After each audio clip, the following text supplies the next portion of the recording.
Hey Denver, it's time for Friday Mail with the Mayor. I'm Mayor Michael Hancock. Let's go ahead and jump right into the mail.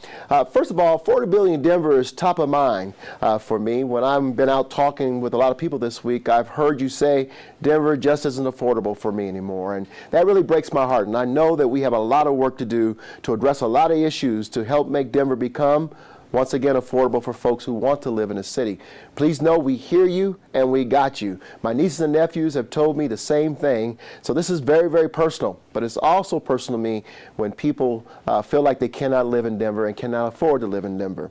So let me tell you about a couple of things that I've done this week and have been working on for quite some time as we work on the affordability question in Denver. This week I testified before the House Committee regarding Denver's commitment to raising the minimum wage so that we can make our city more affordable. I simply believe that wage stagnation is holding a lot of people in poverty, which is why I proposed a $15 an hour minimum wage for city employees, contractors, and subcontractors. Denver isn't the only one that needs to step up and do something. I'm calling on state legislators to help as well, which is why I chose to testify on behalf of House Bill 1210. We want to make sure that as a city and as a region, we can control, based on the economics of our region and our city, the ability to raise the minimum wage accordingly so that people in our city can have a livable wage. We want to remain competitive and we want our people to be able to live in our city.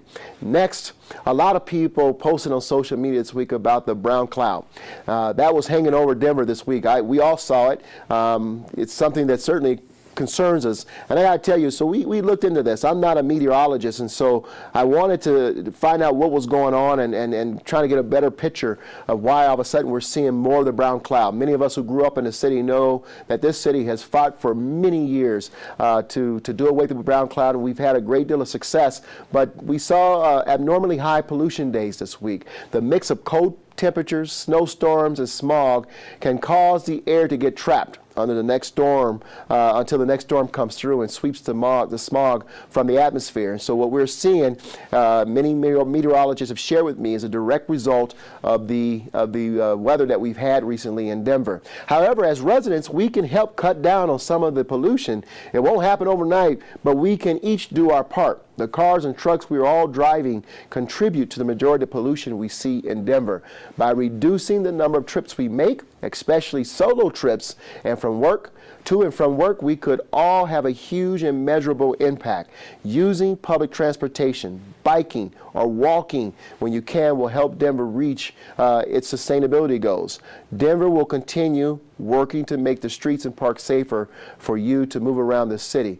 But we can all do our part by thinking more strategically outside of a car.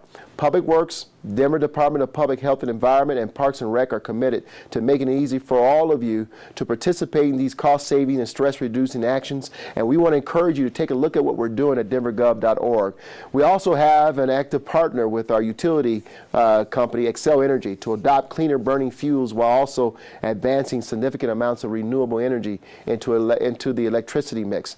Denver is committed to your health and safety and will continue working to find ways to protect our environment from climate change and bring inclusivity into the sustainability conversation.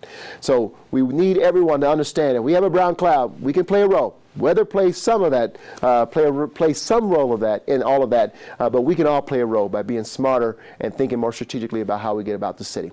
Now, that's all the time we have for this week's Friday Mail with the Mayor. Keep your questions coming on social media and all that good old slow mail that we get through the mailbox. We want to hear from you. See you next week, and be sure to walk or bike when you can.